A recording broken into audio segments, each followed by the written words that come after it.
o apóstolo Paulo, 2 Coríntios, o capítulo 4. 2 Coríntios, capítulo 4. Já ministrei sobre esse texto uma outra ocasião. Eu tenho certeza que você, hoje de manhã, tinha uma pessoa participando do culto aqui. E essa pessoa, ela tem o costume, ela participa da nossa igreja já há 20 anos. E todas as vezes que eu prego uma mensagem, ela anota a data. E ela me mostrou, hoje de manhã, o pastor, faz 10 anos que o senhor pregou nesse texto. Meu Deus, eu vou comprar a Bíblia dessa mulher para mim. Eu não tenho um arquivo com o esboço de todas as ministrações que eu tenho aqui, não tenho tudo, mas pelo jeito ela tem. 2 Coríntios, capítulo 4, versículo 1 em diante. Portanto, visto que temos esse ministério pela misericórdia que nos foi dado, não desanimamos, antes renunciamos aos procedimentos secretos e vergonhosos, não usamos de engano, nem distorcemos a palavra de Deus. Ao contrário, mediante a clara exposição da verdade, recomendamo-nos à consciência de todos, diante de Deus. Mas se o nosso evangelho está encoberto, para os que estão... Mas se o nosso evangelho está encoberto, para os que estão perecendo, é que está encoberto. Pois o Deus dessa era cegou o entendimento dos descrentes, para que não haja luz, para que não vejam a luz do evangelho da glória de Cristo, que é a imagem de Deus. Mas não pregamos a nós mesmos, mas a Cristo Jesus, o Senhor.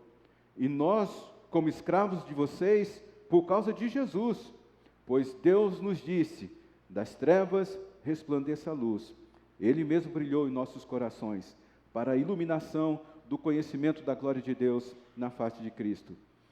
Mas temos esse tesouro em vaso de barro, para mostrar que este poder, que a tudo excede, provém de Deus e não de nós. De todos os lados nós somos aprisionados, mas não desanimados. Ficamos perplexos, mas não desesperados. Somos perseguidos, mas não abandonados. Abatidos, mas não destruídos. Trazemos sempre em nosso corpo o morrer de Jesus, para que a vida de Jesus também seja revelado em nosso corpo. Pois nós, que estamos vivos, somos sempre entregues à morte, por amor a Jesus, para que a sua vida também se manifeste em nosso corpo mortal. De modo que em nós a tua morte, mas em vocês a vida. Está escrito, crie, por isso falei. E com esse mesmo espírito de fé, nós também cremos e por isso falamos, porque sabemos que aquele que ressuscitou Jesus Cristo dentre os mortos, também nos ressuscitará com Jesus e nos apresentará com vocês. E tudo isso é para o bem de vocês, que a graça que está alcançando um número cada vez maior de pessoas, faça com que transbordem as ações de graça para a glória de Deus. Por isso, não desanimamos, embora exteriormente estejamos desgastados, interiormente nós estamos sendo renovados dia após dia, pois os nossos sofrimentos leves e momentâneos estão produzindo para nós uma glória eterna, que pesa mais do que todos eles. Assim, fixamos os olhos não naquilo que se vê, mas naquilo que não se vê. Pois o que se vê é transitório, mas o que não se vê é eterno. Você pode acompanhar comigo essa oração? Senhor, nós te agradecemos pela tua palavra. Te peço que nesse momento o Senhor alinhe o nosso coração com a sua vontade. Te peço que sua palavra nos alimente, nos sustente, porque é para isso que o Senhor deixou a tua palavra aqui neste mundo. E todos nós estamos aqui com uma fome enorme de ter a nossa fé reforçada no Senhor, de ter um encontro com o Senhor através da sua palavra.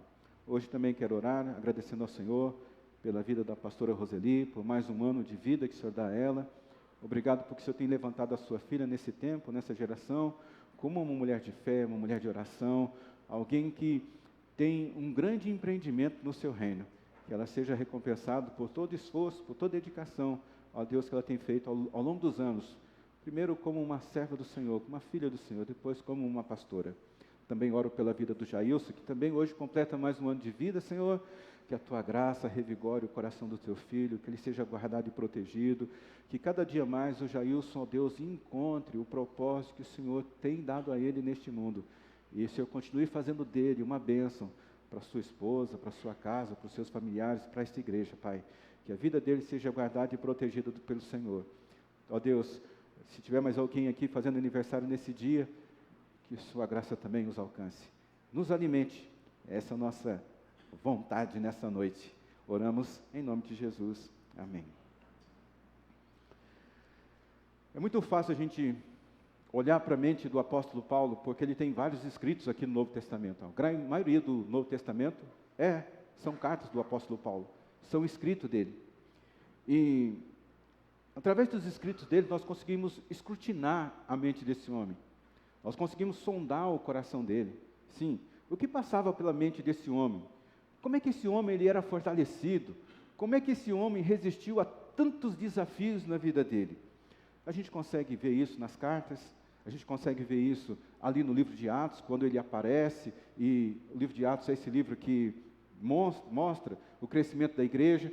Ali também apresenta várias pessoas que auxiliaram Paulo no seu ministério. Nós conhecemos Barnabé, Silas, Priscila, Áquila, Apolo, e tantos outros homens e mulheres que acompanharam o ministério de Paulo. E não somente Paulo, mas também esses homens e essas mulheres, de alguma forma, eles tinham uma regeneração emocional rápida.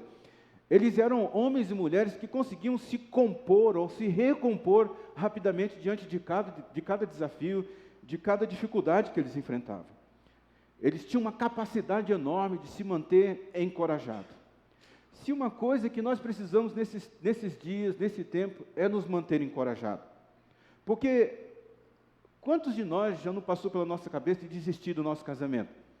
Porque nós nos casamos, daqui a pouco começamos a enfrentar dificuldades, e então com as dificuldades a gente pensa, vou parar por aqui, o casamento não é para mim, esse negócio não deu, não dá. Quantos de nós aqui fazemos um plano, orquestramos alguma coisa na nossa mente, a gente fala assim, vamos fazer assim, vamos fazer assado, agora eu vou fazer isso, mas quando começam a aparecer as dificuldades do nosso avanço, porque todo avanço tem dificuldade, a gente fica desencorajado. Quantos de nós aqui nos desanimamos diante da fé? Uma vez, uma pessoa me abordou e falou assim, eu não sei por que você fala essas coisas aí na igreja. Sabe, parece que você fala que a vida sempre vai dar certo, que tudo vai funcionar bem na sua vida. Eu não sei o que as pessoas esperam. Que eu suba aqui e fale assim, você vai ser um miserável, você vai ser pobre, sua doença vai piorar. Eu não posso fazer isso, não é nem por você, porque eu confio nessa palavra. E às vezes, quando a gente vê as circunstâncias da nossa vida tomando caminhos que a gente não esperava, ou ela não está em conformidade com aquilo que nós ouvimos, com a expectativa de fé que se é lançada na vida da pessoa, a gente começa a diminuir a nossa fé. Por isso, o grande desafio, ou um dos grandes desafios que nós temos hoje, é nos manter encorajados. Agora, lógico, nós podemos nos encorajar com pessoas que estão do nosso lado, pessoas podem nos abraçar e falar assim, estou com você, vamos caminhar junto, conte comigo, conte com as minhas orações. Nós podemos ficar encorajados ao ler livros de autoajuda, leia. Tudo que puder lhe fazer avançar, leia. Mas não tem um encorajamento mais significativo na nossa vida quanto o encorajamento que vem de Deus. O encorajamento que vem de Deus, isso muda toda a nossa vida. É importante a gente ter pessoas do nosso lado que nos apoiem. É importante nós termos leituras saudáveis que nos ajudam a desenvolver ou desembrulhar a nossa vida. Mas também é muito importante a gente ter, assim, esse encorajamento que vem do céu. Então, quando a gente olha para o apóstolo Paulo, para os seus companheiros de ministério, a pergunta que nos vem é, de onde vem o encorajamento desses homens? Como é que esses homens conseguiam olhar para os desafios da vida, sabe, ser apedrejado, chicoteado, expulso, perseguido, entregue às autoridades? Como é que essas pessoas, elas conseguiram permanecer na sua fé e conseguiram deixar um legado em que a gente olha para eles e diz assim, de onde essas pessoas tiravam encorajamento para a vida delas? E esse texto aqui de 2 Coríntios, capítulo 4, ele nos dá alguns princípios, ele nos dá algumas dicas, ele nos dá algumas ferramentas que a gente pode aplicar na nossa vida, de maneira que a gente seja revigorado ou encorajado no Senhor. Como manter-se encorajado? Primeiro, confessando os nossos pecados. O apóstolo Paulo diz assim, no versículo 2, antes renunciamos aos procedimentos secretos e vergonhosos. Todos os pecados, eles estão nesse lugar de vergonha e de secreto. Todos nós estamos. E quando a gente não consegue confessar, a gente entra numa zona escura da vida. E todas as coisas que se acumulam nessa zona escura da nossa vida, que são pecados não confessados, eles diminuem a nossa força, eles tiram o nosso vigor, eles tiram a nossa coragem. Sabe quando você vai dar um passo para a vida e você diz assim, Deus não vai me abençoar porque eu estou com esse pecado. Sabe quando você, assim, está diante de uma oportunidade, e você ora e você fala assim, não, mas não vai dar certo isso porque eu falhei ali. Não tem, para Deus não existe áreas escuras na nossa vida.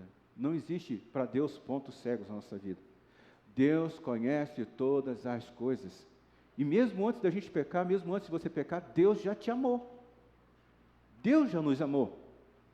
Então, por que a gente não lança mão desse amor? Por que a gente não abraça esse amor? Por que a gente não abraça essa confiança? E confesse para Deus as nossas falhas. Davi, eu, você, todos nós sentimos o peso do pecado sobre a nossa vida. Quando Davi ali no Salmo ele diz assim, olha, enquanto eu não confessei o meu pecado, o meu corpo doía. E é isso que acontece. Quando a gente não confessa, a gente não é alimentado com a coragem do céu. Existe um corte no fluxo da graça de Deus sobre a nossa vida. Mas a qualquer momento em que você estiver disposto de chegar diante de Deus e confessar, você vai ser revigorado. E olha, muitas vezes o confessar de pecados, a gente sai daquele lugar e é como se a gente precisava sentir que aquele peso foi tirado. Ou que aquele pecado ele foi realmente confessado e já não existe mais na nossa promissória ali. Muitos de nós, quando confessamos, nós não saímos deste lugar de confissão de pecados, saímos leve, com certeza. E aí, existe mais um passo de confiança que nós temos que dar. Uma vez confessado, está apagado. Pode não estar apagado diante das pessoas, mas diante de Deus está. Então, em nome de Jesus, ou por amor a Ele, vamos abrir os nossos corações a Deus, vamos confessar nossas falhas, nossos pecados, nossos delitos. Vá hoje ainda diante do Senhor e diz, Senhor, eu pequei. Me traga de volta a força, me traga de volta a energia que eu preciso, me traga de volta para a batalha. Faça isso ainda hoje. Segundo, de onde vinha o encorajamento de Paulo e os seus amigos? De não desanimar quando se é rejeitado. O versículo 3 diz assim, mas se o nosso evangelho está encoberto, são para os que estão parecendo que está encoberto. Porque uma das maiores preocupações que nós temos é quando nós anunciamos Cristo, quando nós compartilhamos Jesus, né? Você fala assim, amigo, olha para Jesus, ore mais, né? Siga, vá para uma igreja, leia a palavra de Deus. Muitas pessoas nos rejeitam, muitas pessoas te rejeitam. E a gente precisa ter essa compreensão de que nós não podemos desanimar quando nós somos rejeitados. Porque não é você que a pessoa está rejeitando, é a palavra de Deus. E o apóstolo diz assim, por que quando você semeia a palavra, por que quando você compartilha a palavra de Deus com as pessoas, algumas pessoas elas vão te rejeitar? Ele diz assim, porque o Deus dessa era, versículo 4, o Deus dessa era cegou o entendimento das pessoas.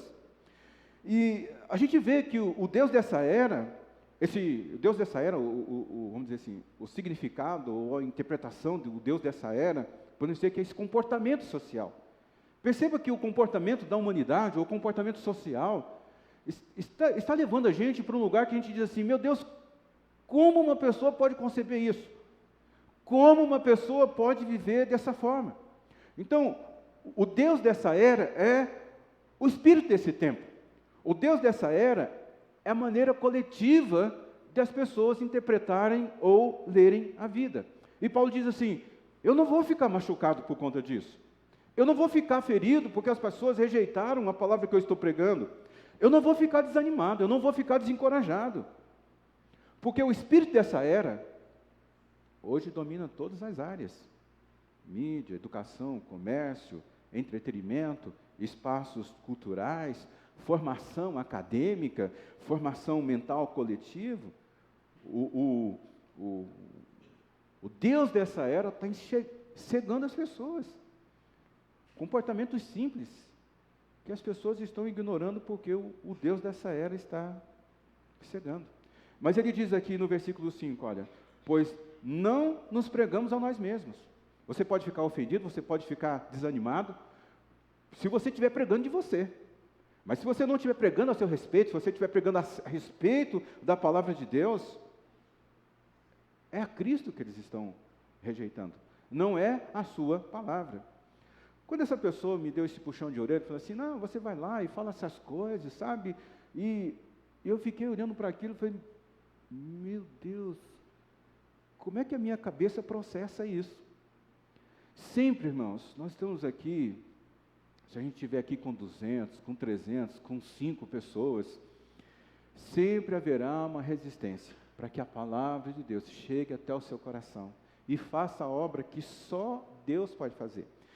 Eu estou sempre falando isso nas minhas orações, faça aquilo que só Deus pode fazer.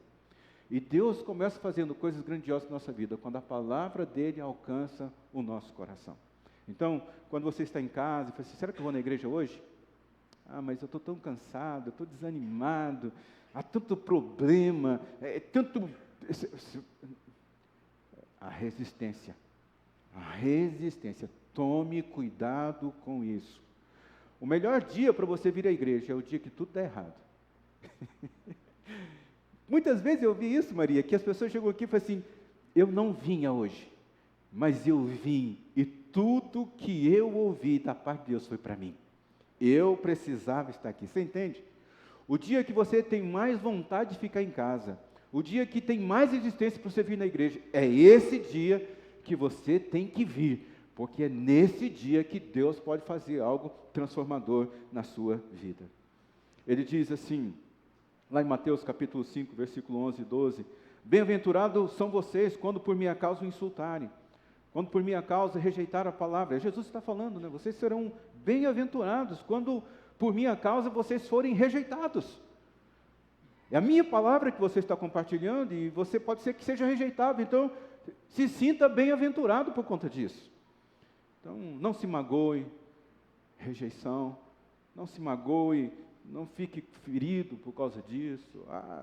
Rejeitaram a minha palavra, meu conselho, que a pessoa interpretou mal o que eu disse, não aceitou que eu estou pregando a palavra de Deus. Vá conversando sempre, vá falando sempre. Nós estávamos no Alto de Páscoa, e quando terminou o Alto de Páscoa, os familiares do pastor Ricardo com a pastora Roseli vieram de São Paulo visitar a família aqui e foram no Alto de Páscoa.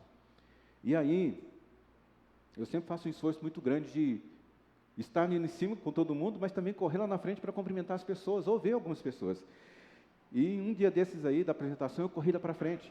E eu fiquei ali naquele hallzinho que dá entrada para dentro do teatro, e estava ali parado quando vieram os parentes dele.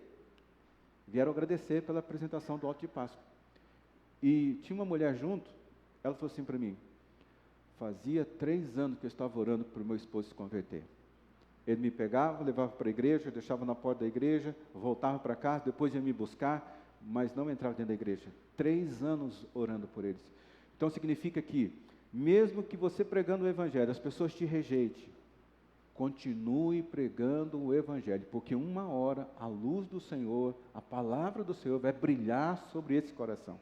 E eles irão se converter através da sua vida.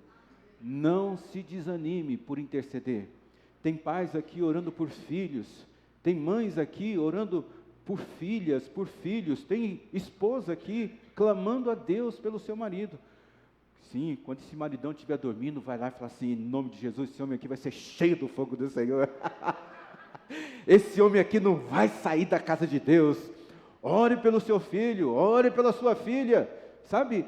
Profetiza sobre a vida dele. Continue orando, mesmo que você seja rejeitado, mesmo que a palavra que você está anunciando seja rejeitada. Mantenha o seu coração em Deus, nessa confiança, porque assim você é encorajado. Terceiro, de onde vem o encorajamento desses homens? Saber que você carrega dentro de si uma riqueza do céu. Isso é muito importante para nós, porque, principalmente todos nós que, de alguma forma, usamos o altar, seja para tocar, para cantar, para pregar, todos nós que lideramos algum ambiente de Cristo, todos nós que somos bem-sucedidos em alguma área da nossa vida, a gente precisa ter essa consciência, olha, de que nós somos o vaso de barro.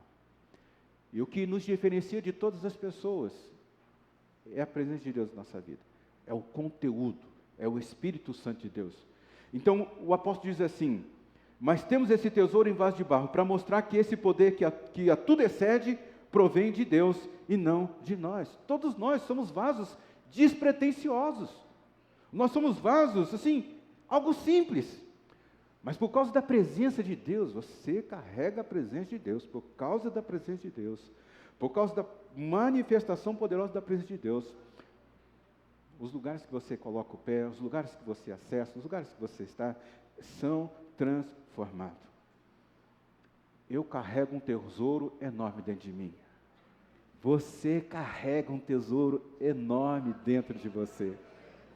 Então, qual é a riqueza que o apóstolo Paulo tinha dentro dele que o encorajava? Ninguém via isso. Via um homem que se converteu, um homem que era duro com o evangelho, mas que em algum momento se converteu, passou de perseguidor dos cristãos a um apoiador dos cristãos, a um divulgador de Cristo. De onde ele tirava essa força? Talvez alguns de nós nos sentiríamos traidores. E eu vou dizer para você, às vezes quando nós transicionamos de uma religião para outra, principalmente pessoas que são batizadas e vieram de outras religiões, algumas delas carregam esse tipo de sentimento. É como se ela estivesse traindo o pai, a mãe, o avô, é como se estivesse traindo a tradição espiritual da família. Não é nada disso. O apóstolo Paulo se converteu, ele viveu a vida entregando todas as coisas que Jesus programou na vida dele, sofreu, mas ele dizia assim, eu sou um vaso, mas eu carrego a presença de Deus. Ele fala isso em vários lugares, mas por exemplo em Colossenses 1, 27, ele diz assim, ele está falando que Deus, né? A eles quis Deus dar a conhecer dentre os gentios a gloriosa riqueza desse mistério, que é Cristo em vocês. Olha, Cristo em nós, a esperança da glória. 1 Coríntios capítulo 3, versículo 16, vocês não sabem que são santuários do Espírito de Deus e que o Espírito de Deus habita em você? Sempre se lembre, você é frágil, você é pequeno, você é um vaso, mas carrega um poder, um tesouro poderoso dentro de você, que é o Espírito Santo de Deus.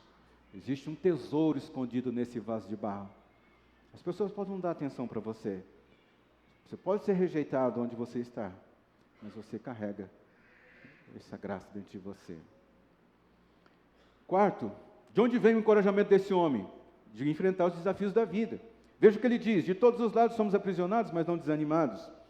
Então, é assim, nós somos perseguidos, mas não abandonados. Quer dizer, eu sou perseguido, mas eu não perco o foco. Não sou privado das ações do céu. Eu não tenho falta de amparo divino. Eu não tenho falta da proteção de Deus. Eu não sou esquecido por Deus. Você não é esquecido por Deus. Você pode estar enfrentando o desafio da sua vida, mas você não está desamparado. Você tem um Deus poderoso que está de olho em você. Por quê? Porque você tem um tesouro escondido dentro de você. Você é um vaso que carrega a presença de Deus. Ele diz, abatidos, mas não destruídos. Eu não serei aniquilado. Eu não serei definhado. Eu não irei definhar. Porque existe um tesouro dentro de mim. Isso deve nos manter encorajados. Quinto, de onde vem o encorajamento desses homens, do apóstolo Paulo? Sacrificar-se por um propósito. Eu tenho para mim que, quando me encontrei com esse texto aqui novamente, sacrificar-se com um propósito, isso aqui faz toda a diferença na nossa vida. O apóstolo diz assim: trazendo sempre em nosso corpo o morrer de Jesus, para que a vida de Jesus também seja revelada no nosso corpo, pois nós que estamos vivos, nós somos sempre entregues à morte por amor a Jesus, para que a sua vida também se manifeste no nosso corpo mortal, de modo que em nós atua a morte, mas em vocês atue a vida. Sacrificar-se por um propósito. Nós conhecemos a vida desse homem, sabemos o quanto ele sacrificou. Por que ele se sacrificou? Porque ele sabia que tinha um chamado da parte de Deus para a vida dele. Nós que estamos vivos. Ele fala assim: eu passei riscos, eu fui chicoteado, enfrentei muitas dificuldades, mas eu estou me sacrificando por algo maior. A dor que você passa, a dor que nós passamos, ela é diminuída quando nós temos um propósito. Amanhã, homem, você vai enfrentar o dia, segunda-feira. Meu Deus, eu tenho que trabalhar. Por que você levanta de manhã, vai trabalhar? Por que você levanta de manhã e vai enfrentar a vida? Porque você tem uma casa para sustentar, porque você tem um filho para sustentar, você tem uma esposa para cuidar. Por que você é assim, pai, mãe? Por que você, assim, cansada, passa, lava, cozinha, trabalha fora? Porque você ama o seu filho, porque você ama a sua casa. Quando a gente sabe por que a gente está se sacrificando, gera dentro de nós um encorajamento. Eu acompanhei a vida de uma mulher, ela foi diagnosticada com um câncer muito, muito agressivo. E quando a gente visita pessoas nesse estado, nunca ninguém vai chegar lá e falar assim: morre, você vai morrer, né? Tipo assim, coloque em ordem a sua casa que você vai morrer mesmo. Isso aqui não tem jeito não. Ninguém em sã consciência faz isso. E nós que somos ministros, nós confiamos sempre que Deus vai transformar aquela situação de morte em situação de vida. Uma vez uma mulher foi diagnosticada com um nódulo no seio, e ela procurou a gente. Ela estava tão desesperada. A gente já passou por um desespero parecido com isso, eu e a pastora Neise lá em casa. Quando ela fez um exame, não saiu do jeito que a gente queria. Aquilo nos atribulou, por mais que a gente tinha confiança de que Deus está conosco, chega um momento que a nossa fé não é tão firme assim. E visitando essa mulher, eu falava para ela assim, falei para essa mulher que foi diagnosticada, essa doença não é para a morte, essa doença é para a vida. E é difícil para uma mulher ouvir isso, porque ela está com o exame ali na mão. Como que isso aqui não vai me dar problema na vida, né? O fato é que ela recebeu, depois ela fez novos exames e, pela graça de Deus, havia sumido o tumor do seio dela. Mas visitando essa mulher, uma coisa que, assim, tentando consolar ela: não, Deus está com você, Deus vai te curar, sabe, você é uma pessoa salva, você é uma pessoa de Deus. Consolando essa mulher, mas essa mulher falava uma coisa assim para mim: eu não posso morrer, pastor, eu não posso morrer, porque eu tenho meu filho para sustentar. E o fato daquela mulher ter o filho para sustentar, ela não falou isso nenhuma vez, nem duas vezes, não foram várias vezes. Ela falou assim: estou me sacrificando, mas eu tenho um motivo para poder viver. Eu estou num problema, mas eu tenho um motivo para me levantar dessa cama. A mulher foi curada. A mulher foi curada. Quando a gente sabe por que a gente está se sacrificando, é outro nível de história. Bom, preciso falar novamente do Alto de Páscoa, porque para mim foi uma coisa fenomenal o que aconteceu esse ano. Nós estávamos doentes um pouco, acho que uma semana antes, eu e o pastor Onésio ficamos doentes, vários desafios assim, e é sempre uma exposição muito grande, né? Porque a gente tira a igreja das quatro paredes e leva para um lugar onde nós somos expostos a muitas coisas ali. Vim aqui nos ensaios, algumas vezes eu passei aqui na quinta-feira, ensaio do coro, do teatro. Eu vi aquela força que aquelas pessoas tinham ensaiando, aquela alegria, aquele entusiasmo. Eu olhava para mim e falei assim: meu Deus, esse pessoal está bastante entusiasmado.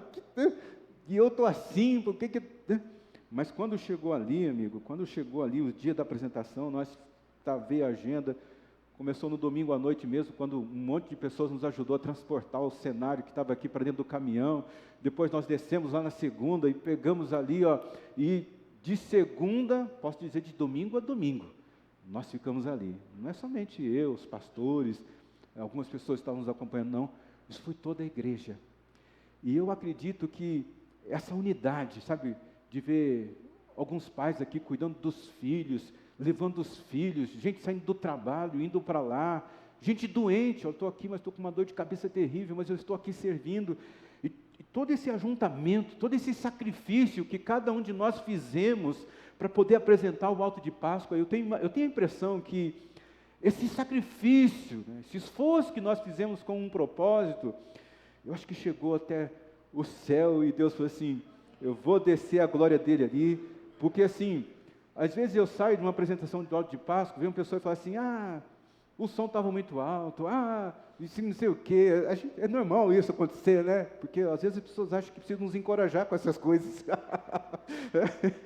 Mas este ano, assim, mais do que qualquer outro ano, todo mundo chegou e falou assim, gente, que foi isso?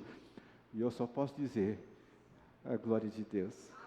Todos nós nos sacrificamos, todos nós entregamos. Irmãos, eu faço as contas. Quantas vezes você tem que vir na igreja? Quanto você vai desembolsar por isso? Eu fico preocupado com você.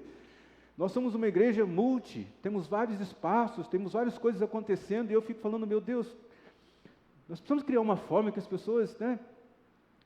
Mas a entrega de vocês foi muito grande, nos ensaios, ali, nas apresentações. Vale a pena. O que você está sacrificando, Deus vai te abençoar. Deus vai te retornar. Eu, às vezes, sinto falta de adultos, mais adultos, participando do alto de Páscoa. Aí a gente tem que colocar discípulos quase que adolescentes lá, né, juniores. Porque, às vezes, os adultos olham assim e falam assim, não, é muito cansativo, não é o trabalho. Mas faça um esforço, porque vale a pena. Toda a luta que nós enfrentamos, quando nós sabemos porque nós estamos, assim, nos sacrificando, isso nos enche de coragem. Isso nos enche de força. Sexto lugar, e já estou terminando. De onde vem o encorajamento do apóstolo Paulo? De declarar o que se crê. Paulo, Barnabé, Silas, Áquila, Priscila, todos esses homens, essas mulheres foram martirizados no seu ministério. O livro de Gálatas, por exemplo, conta a história de Paulo, né?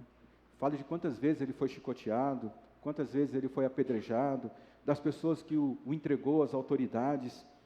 Mas uma coisa ele diz aqui no texto, está escrito, crie, por isso falei. E com esse mesmo espírito de fé, nós também cremos e por isso nós falamos. A maioria das cartas dele não foram escritas no escritório, como escrivaninha, com alguém servindo ele ali. Não, foram cartas escritas, ora, no porão da prisão de Filipe, ora, com as correntes ali, com as pedras jogadas nele ali em Listra, ora, na cela de Cesareia, horas na escuridão, o frio do naufrágio que ele sofreu. Mas Paulo sempre declarava o que ele cria e não o que ele via. Por isso que ele diz assim, olha, nós não andamos por vista, nós andamos pelo que nós cremos. Talvez seja a hora de você parar de enxergar as coisas no plano natural. Fala assim, olha, é isso aqui que eu estou vendo, é isso aqui que está acontecendo na minha vida. Não, declare a palavra de Deus, declare as promessas de Deus, declare que você é mais do que vencedor, declare que as bênçãos vai correr atrás de você, declare que a sua casa vai servir ao Senhor, declare que você é mais do que vencedor apesar de todas as coisas. Crie, por isso falei. São essas coisas que nos encorajam, essas coisas que nos fortalecem. Então, declare o impossível, irmãos. O possível todo mundo vê, eles fazem a conta e dizem, não vai dar certo, vai dar errado, vai dar ruim para você. Mas declare o impossível. Tudo é possível ao que crê. Seu marido não aceitou Jesus ainda? Ora. Seu filho não aceitou Jesus? Ore. Seu trabalho não mudou nada ainda? Ore. Declare a bênção de Deus. É hora de você declarar a bênção de Deus sobre a vida profissional, sobre a vida da sua casa, sobre a vida familiar, sobre a sua vida espiritual, sobre a vida das suas finanças. Irmãos, às vezes nós olhamos para esse texto, você vai ser cabeça, você não vai ser cauda. A gente não acredita nisso. Às vezes a gente olha para o texto, vocês vão dar, emprestar, vocês não vão pedir emprestado. E a gente olha para isso e fala que isso aqui é positivismo, ou fala que isso aqui é um discurso da teologia da prosperidade. Irmão, isso aqui é a chave para a transformação da nossa vida. Somos aqueles que marcham na frente, nós não ficamos lá atrás, nós somos aqueles que marcham. É verdade, nós vamos emprestar, nós vamos dar, nós não vamos tomar emprestado. Crie, por isso falei. 7, de onde vem o encorajamento desses homens? Para cuidar do seu interior.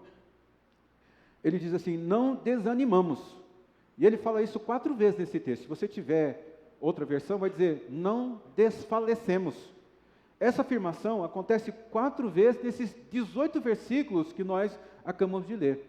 Então ele diz assim, apesar de eu não ter uma saúde boa, meu corpo está acamado, está judiado, mas por dentro não. Eu tenho algo dentro de mim que me encoraja, que me revigora. Tem pessoas que não podem passar por uma instabilidade de saúde que já fica desesperado. Tem gente que não pode passar por uma falta de dinheiro que é o fim do mundo. Irmãos, tem que romper, avançar, romper apesar de, sorrir apesar de, crescer apesar das resistências. Pois os nossos sofrimentos leves e momentâneos estão produzindo para nós uma glória eterna que pesa mais do que todos eles. Essa carta aqui foi escrita mais ou menos ali entre 56 e 58 depois de Cristo. Paulo aqui já era um homem de bastante idade, ele não enxergava de um olho, no outro tinha muita dificuldade, até tem um escrito dele que diz assim, estou escrevendo em letras grandes. Ele tinha sido já chicoteado, então as costas deles havia, você sabe como era o chicote romano, de osso, ferro na ponta, então as carnes ali já, aquelas cicatrizes enormes. Mas essas coisas não parou, cara. Essas coisas não parou. Se levante. Avance. Apesar de. Creia em Jesus. Creia no poder que está em você. Em último lugar, a gente tem que viver em função da realidade eterna. Assim fixamos os olhos não naquilo que se vê, mas naquilo que não se vê. Porque o que se vê é transitório. E aquilo que não se vê é eterno. Põe os seus olhos no céu. Viva a vida a partir do céu. E seja abençoado grandemente, em nome de Jesus. Por favor, fique em pé. Em linhas gerais, o apóstolo Paulo fala assim, não existe espaço na minha vida para eu desanimar. Não existe espaço na minha vida para eu voltar atrás. Não dá. Não existe espaço na minha vida para ficar desencorajado. Porque ele sabe que carrega algo poderoso dentro dele. E é assim na sua vida também. Então, nessa noite, eu peço para você fechar os seus olhos. Você vai andar cheio do poder do Espírito Santo de Deus. Domine os seus desapontamentos. Possua a porta das adversidades. Possua as portas dos teus adversários. Todo sentimento, todo sofrimento que está sendo imposto sobre a sua vida, em nome de Jesus, anulado agora. Todos os desafios que você tem diante da sua vida, vai ser submetido aos seus pés, em nome de Jesus. Se torne uma pessoa que não para, se torne uma pessoa cheia de coragem. Deixe as coisas que ficaram para trás, mas prossiga para o alvo. Deus tem uma razão para você estar aqui hoje. Deus tem uma razão para manter você aqui na terra. Cremos, por isso falamos. Declare a palavra de Deus sobre a sua vida. Declare as bênçãos de Deus sobre a sua vida. No nome de Jesus, Pai, nós aceitamos o Espírito que estava sobre a vida de Paulo, que o encorajava. Nós aceitamos o Espírito que estava sobre Jesus, que sempre lhe deu poder, Pai. Nessa noite, Deus, nós recebemos a coragem do céu, o ânimo que vem do céu, Pai. Na autoridade do nome de Jesus, sejam quebradas todas as resistências à nossa vida. Tudo aquilo que está nos impedindo de romper, Senhor, seja um pensamento, Pai, seja uma palavra que nós ouvimos, seja um sentimento no nosso coração, nós submetemos todas essas coisas contrárias ao poder de Jesus nessa noite, a fim de que a gente seja muito mais do que um vencedor, pelo Teu amor por nós e porque nós Te amamos, Senhor. Revigore homens e mulheres aqui nessa noite, que eles saiam desse lugar, Deus, cheio de coragem, Pai.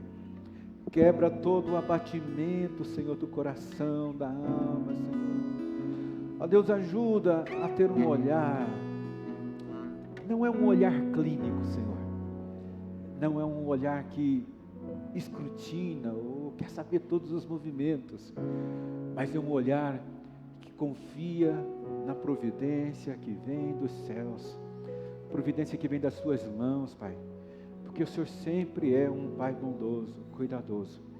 O Senhor não é um Deus de lá, o Senhor é um Deus aqui, presente, agora, em nossas vidas, Pai. Que o Senhor te abençoe e te guarde, o Senhor faça resplandecer o rosto dele sobre você e tenha misericórdia de você. E o Senhor sobre ti levante o rosto dele e te dê a paz, para que a glória do Senhor resplandeça na sua vida, para que o poder de Deus opere sobre você, porque nós temos esse tesouro em um vaso simples de barro. Permaneça, por causa das pessoas que você ama, permaneça firme, porque você ama Jesus, porque você ama a Deus, porque você ama a obra do Senhor.